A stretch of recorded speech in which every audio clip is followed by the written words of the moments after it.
টিফিনের জন্য সকাল সকাল বানাচ্ছি হচ্ছে আলুর পরোটা।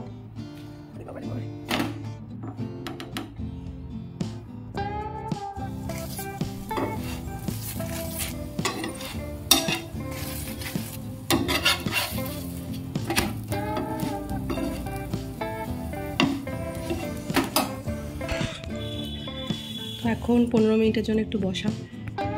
অলরেডি কটা বাজে দেখা যাচ্ছে না যাচ্ছে, ফোকাস হচ্ছে না। এখন 9টা বাজতে 15 মিনিট বাকি। এখন একটু চা পান করবো। সব রান্নাবান্না সব কমপ্লিট, টিফিন বসিয়ে দিয়েছি।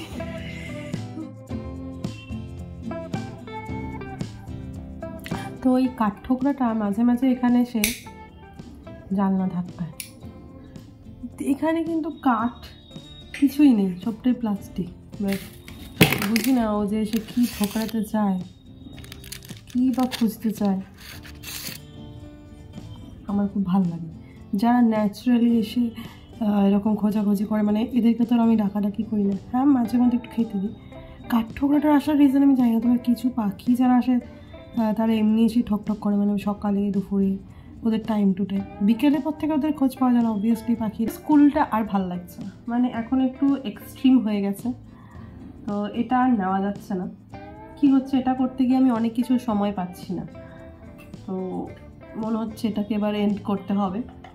এখানে যদি আমি একটা কাজে এত ইনভলভমেন্ট দেখাই তাহলে আমার বাকি কাজগুলো হয়ে উঠবে না। তো শুধু স্কুল, সারাদিন মাথার মধ্যে স্কুল ঘুরছে, আর আমার যা ভিডিও, আমার যা আলাদা লেখালেখি, গান বাজনা যা যা আছে, এইসব অ্যাক্টিভিটিসগুলো একটু হয়ে উঠছে না। এবার জানি না বন্ধ করে দিলেই বা কতটা করে উঠতে পারবো, যেহেতু এটা একটা আমার বেশি আমাকে ট্রাবল দিচ্ছে, তো সেই জিনিসটা যেটা তোমাকে বেশি পরেশান করবে সেটা না রাখাটাই ভালো। চলো পুজো দিয়ে নি। হ্যাঁ,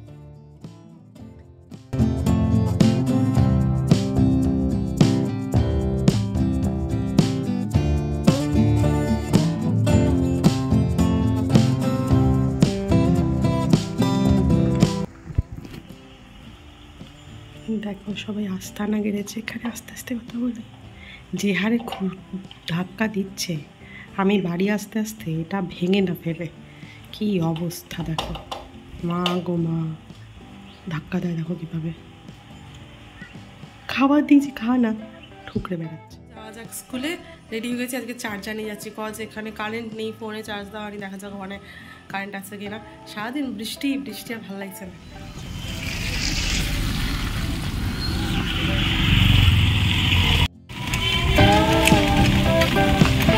বৃষ্টি ঝিরঝির হয়ে যাবে সারাদিন, কিছু করার নেই। বৃষ্টি হোক, ঝড় হোক, ঝড় হোক, সবাইকেই কাজে বেরোতে হবে। ওরা কীভাবে দরজা ধাক্কায় দেখো, সকালে দুপুরে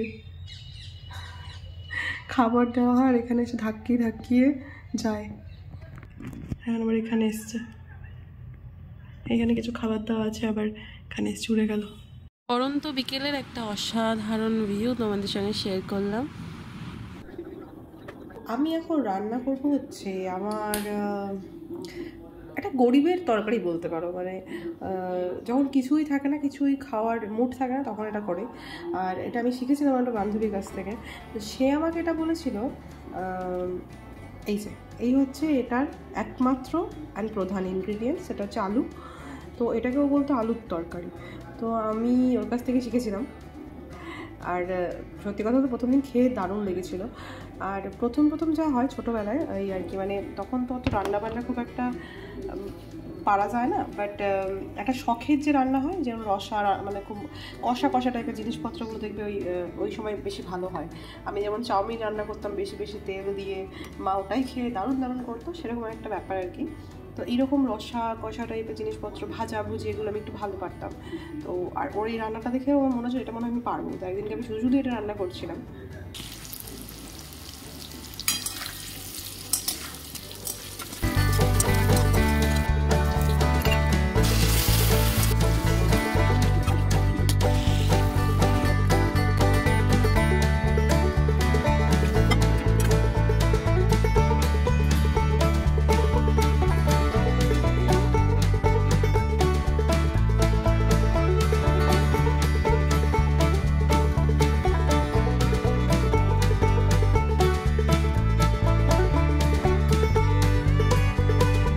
চলো এই আলো আধারের খেলা, মেঘেদের সঙ্গে একটু কথা বলা, এসব নিয়েই আমি আমার ভিডিওটা এন্ড করছি। কেমন লাগে একটু জানিও কমেন্ট করে। ওকে, টাটা।